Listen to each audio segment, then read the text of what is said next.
Okay, we are live.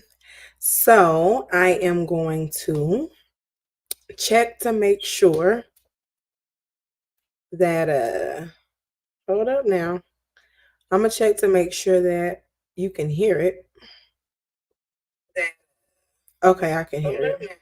And so I'm gonna make sure that this is in the Facebook group. Okay, here we are, and we're gonna pin that to the top. So this is very new because I do not usually stream to my page, but I did want to give people an opportunity to see what we do in here. Um, every Wednesday or every day, I might change it. Look, I might change it some months. It may not be Wednesday next month. But so we are streaming live in our Facebook group, on my page, and on YouTube. And we are answering some of you all's questions. Now, this time I did clean your questions up. I did. Thank God for Chat GPT. So, but I will, after I put your questions on the board, I will go deeper into what you said. And so today we're going to do 7 questions, and we're just going to keep it real, you guys. And I just pray that God help me be understanding. I really understand a lot that you all be going through. So I just want to answer this to the best of my ability. So let's start with the first question. It is, how do you manage a third person in your relationship, especially when your partner has a woman constantly relying on him, claiming they are like family? So let me see what else you had to say with this. Let me see if they put it right. Mm, you said, what did you say? You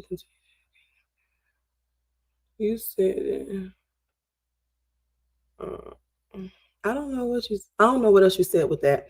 But let me go back to this question. I could have sworn you said something else. Let me see.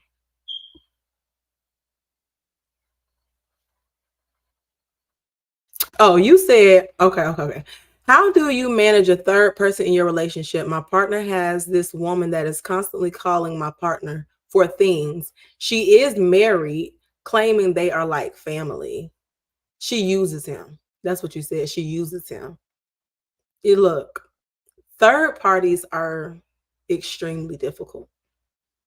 Extremely difficult, especially especially if you don't do stuff like that, right? So your partner doesn't really understand how that's making you feel because you don't do stuff like that to him. He's thinking, oh, this is not a big deal. I mean, I know her, she's married, so he's not really seeing where you're coming from. And I completely get you, right? She uses him. Like, I go through things like this, or I have gone through things like this. It's not necessarily the using him part, but look, I had to have a conversation. It was actually my family member. Actually, I had a conversation with them. I wrote down things that I did not like, how I felt like I was usurped and things of that nature. And I was supposed to speak to them about my issue. Um, and I didn't speak to them about it until 8 months later. And it was just because things kept getting into the way. But if it's somebody who you're not married to and they're not respecting the fact that you don't feel comfortable with this woman constantly calling them, I would leave. Period. Like, I'm not going to be going through something like this and I'm just dating you now. If we married, that's a whole nother ball game. But leave. It's simple. Leave, because you got plenty of options when you're just dating, but when you're married, look, it's going to take a lot of prayer and wise counsel. So let's go to the next question. It says, should you continue dating a man who pushes you towards a specific body image, even sending pictures of the physique he prefers? Now, this was a really interesting question, considering the fact that, hold on, can I see? Considering the fact that This person sent you said, it was weird. You said, do you continue to date a man that asks you to go to the gym, sends you an AI image of the body that he thinks you should have? No. I mean, that's very simple. No, that's actually weird that he would do that. Like, I mean, that's odd. That's not something that you should do. If he doesn't like the way that you look, then he needs to find somebody who he likes the way that they look. And then you said that something that you're ashamed of is not being able to find a good partner, and you're 49. So I thought that was very interesting, because the fact of the matter is, many people before, many men, right, women as well, before the age of 49, they definitely don't have it all together. It's a lot of people who are getting together in their younger years, and they're not ready, but they want to be in a relationship so bad that they end up getting with someone, and they're traumatized by the relationship. They feel stupid for falling in love with somebody who treats them like crap.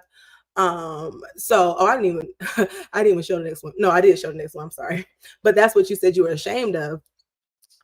It's nothing wrong with being ashamed of being 49. That means you're just particular, and you should be. You should be very particular. People not being particular has caused them to make disastrous mistakes. Just think about all the people who get married young, and then they get a divorce after 5 years, 10 years, 15 years. And even while they're 15 years in that relationship, they said it was terrible. It was terrible. So, that's nothing to feel ashamed for about. If you're 49 and you're not with anybody, praise God, you're just not, damaged.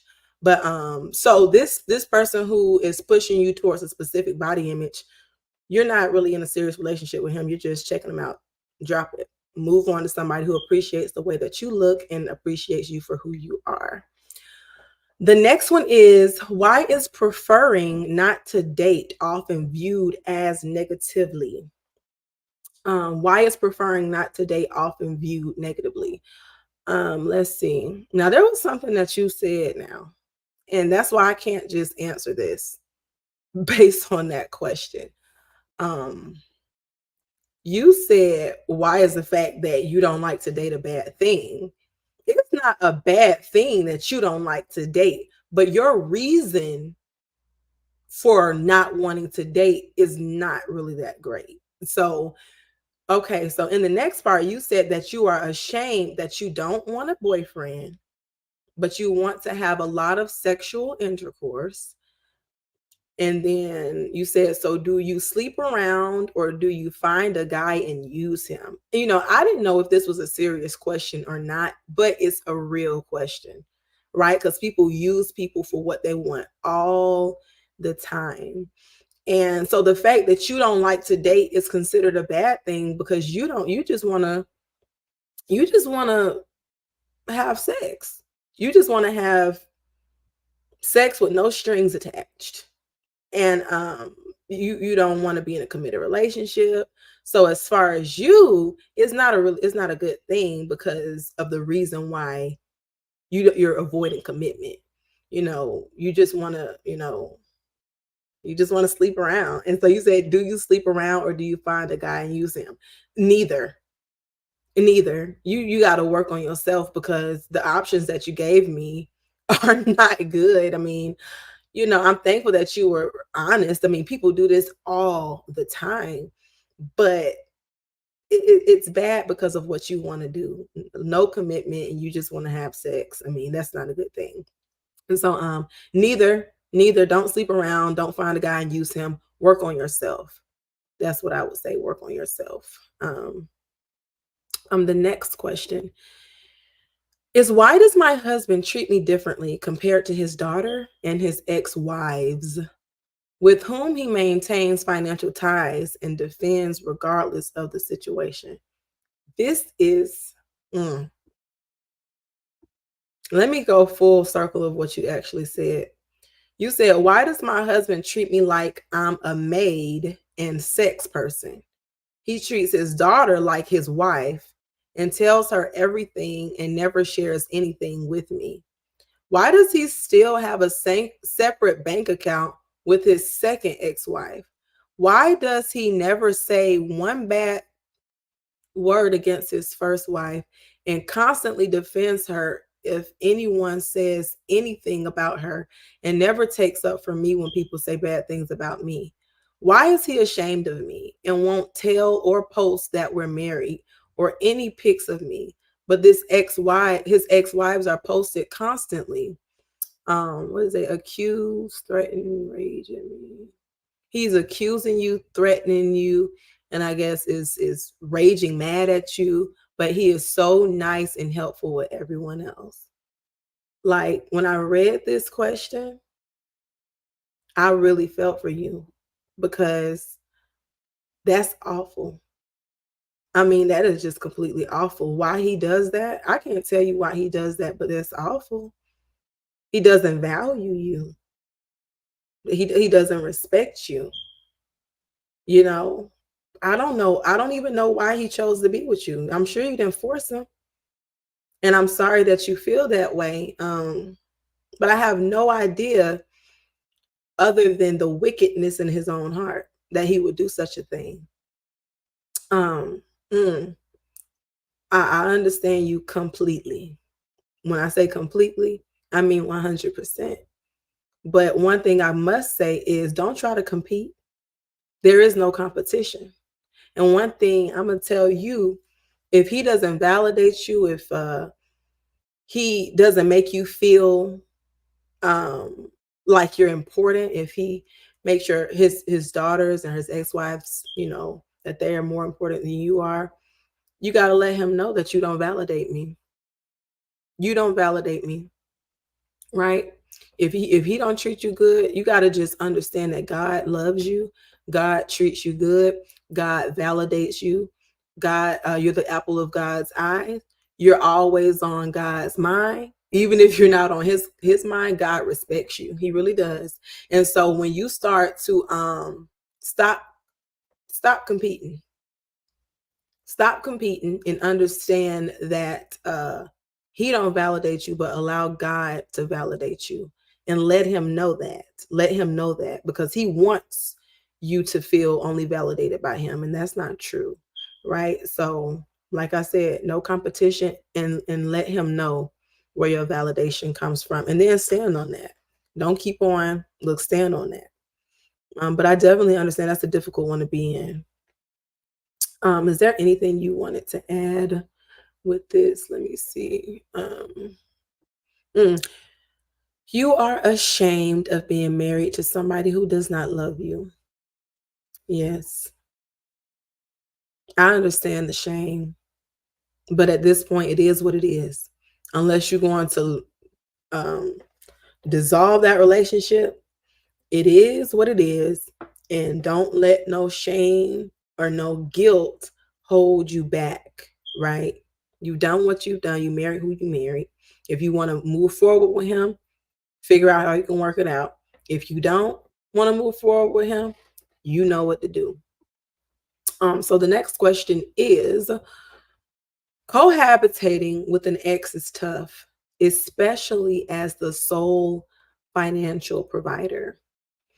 Is it ever okay to reconsider the arrangement for your own well-being, or should you persist for your child's sake?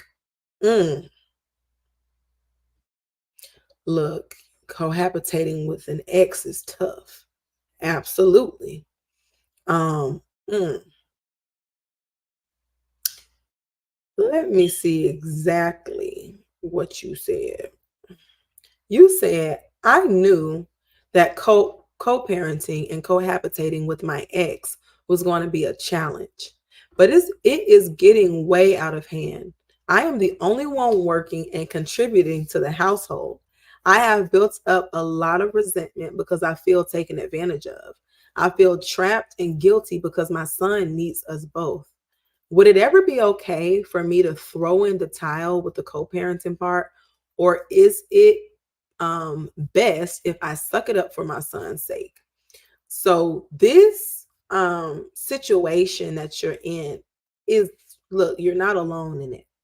This is not the first time I've heard anything like this, and it probably won't be the last time. But I can tell you this, you can co-parent without your ex living with you. So you don't have to throw in the towel of co-parenting, but you can throw in the towel with cohabitating. Because what's the point in cohabitating with him if he's not working, right? He could use the excuse of, I don't know how old your son is, as you said. He could use this excuse of, he watches your son when you go to work or whatever the case may be, but that's unacceptable, right? Because you're not dating him, right? You are just cohabitating. You guys are not together. And it actually stops you from moving on in your own love relationship.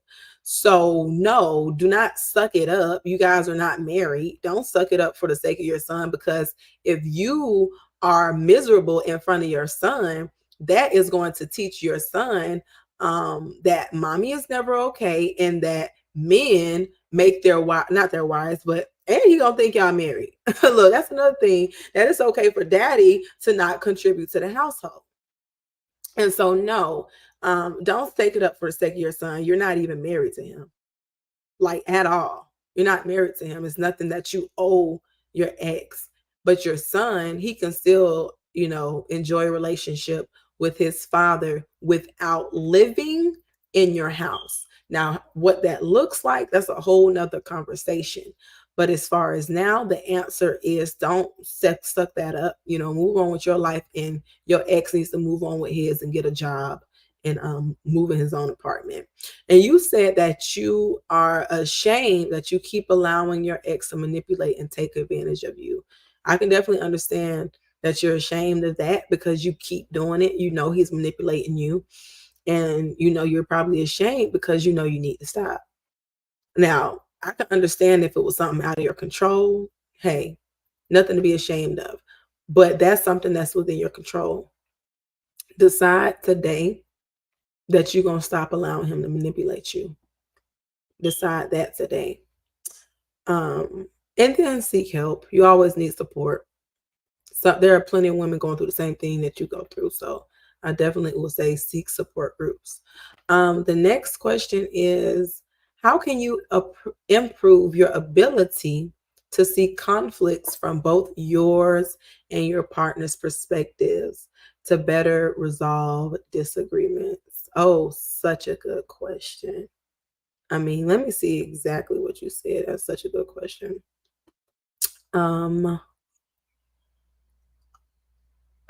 Let's see. You said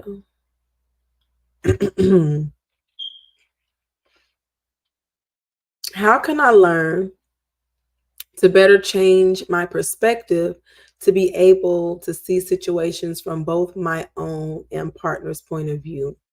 When we have conflict, so we can both understand each other better, to be able to work through situations. Now, that's a great question, like I said. And I just purchased a book myself of how to understand when people are misunderstanding you.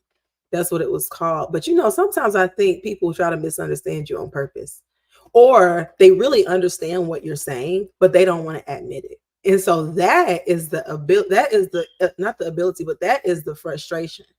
Because even though that you, like, the fact that you even asking this question is saying that you really want to see his point of view, right? But I think the part is when he refuses to see your point of view, or even if he does see your point of view, he refuses to admit it. So if you just focus on your side, ask that question, take a breather, really listen to see what he's saying, right? Don't be emotional, just be logical about what he's saying. And when you start being logical about it and take your emotions out, so the way you take your emotions out, first of all, calm down, right?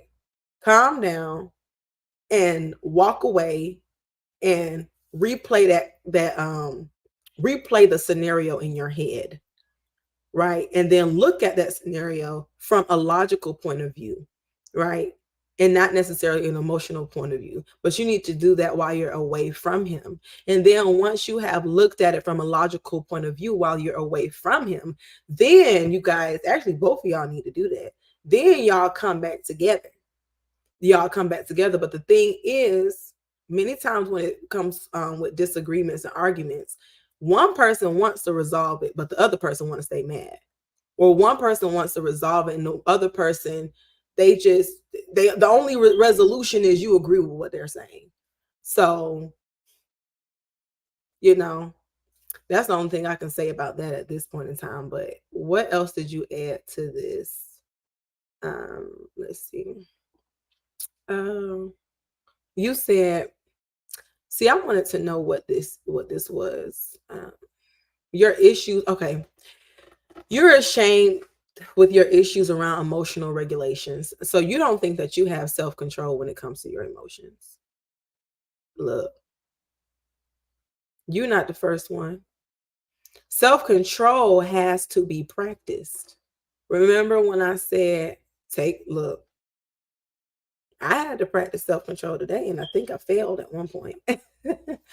But, you have to be determined, you know what I'm saying? And in that time, you got to start looking at the word self-control, emotional regulation.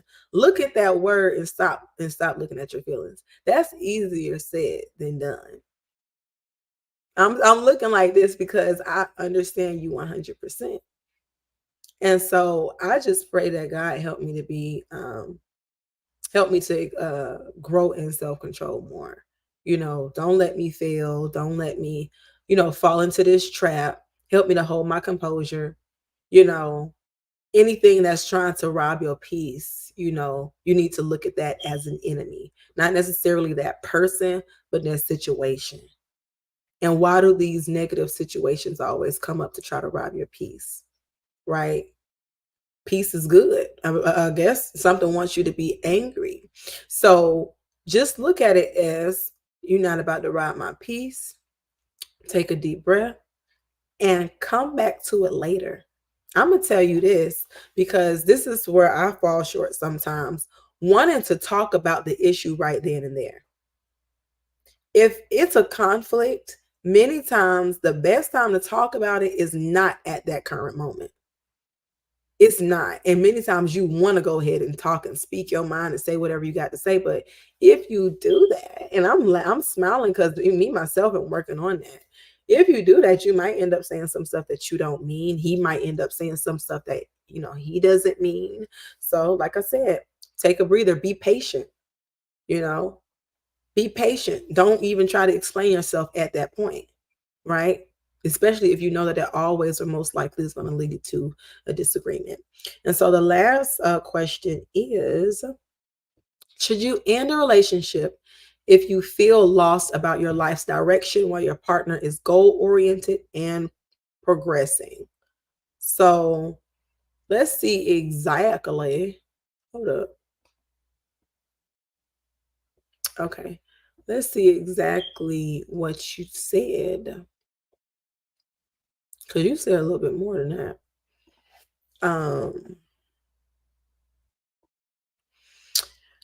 You said,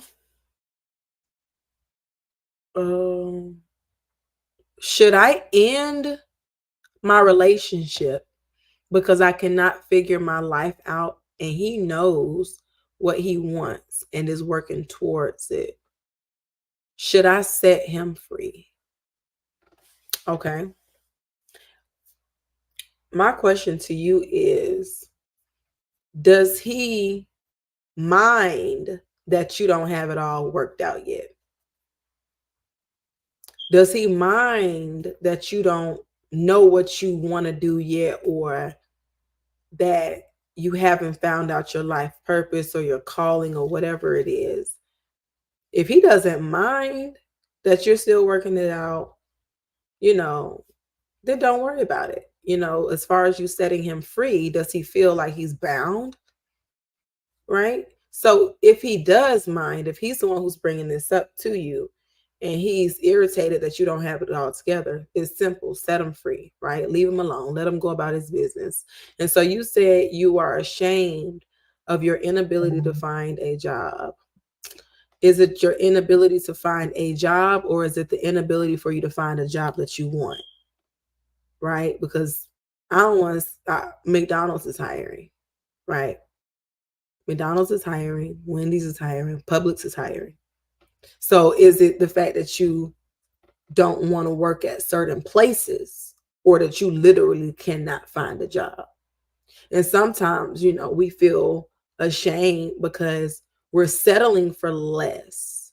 But, sometimes you're going to have to be humble and accept what you have, right? So if you know you can work at McDonald's, Taco Bell, Walmart, if you can work at Publix, a gas station, or whatever the case may be, work there. Get some pride about yourself. Not proud in a bad way, but do something that makes yourself proud, like you didn't give up. You know what I'm saying? You might feel ashamed because you like, dang, like I'm over here not making no money when I could be making some money, right? But I'm too prideful to work at McDonald's, and now I don't have any money. But if you had money to buy your own food, put gas in your car just to go to work, or whatever the case may be, you will be glad, or you ought to be glad that you have enough money to be paying for your own breakfast or your own lunch, or whatever the case may be, than for you not to have anything at all. So at this point, that's a choice, right? That's a choice. And I don't want to be insensitive, because there are online jobs and things like that. They're always looking for customer service representatives. In this day and age, it's very easy to find a job.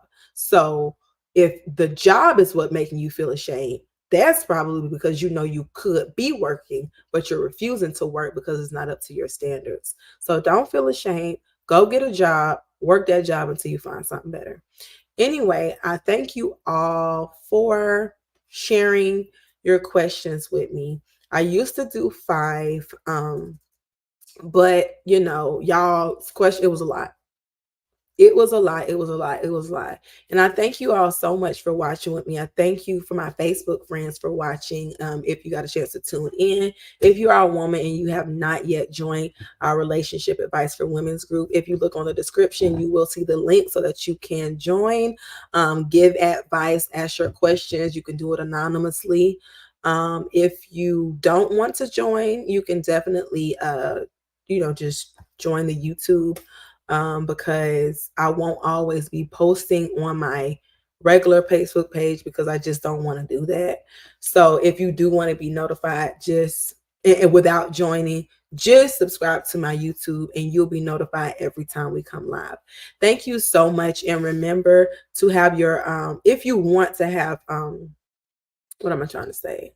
Basically, if you want to get in front of the line of everyone as far as your questions, make sure you inbox me before next Tuesday. No, not before next Tuesday, but by next Tuesday, so I can have everything set up and ready to go. We were late this week, but like I said, work with me. All right. Until next time. Bye-bye.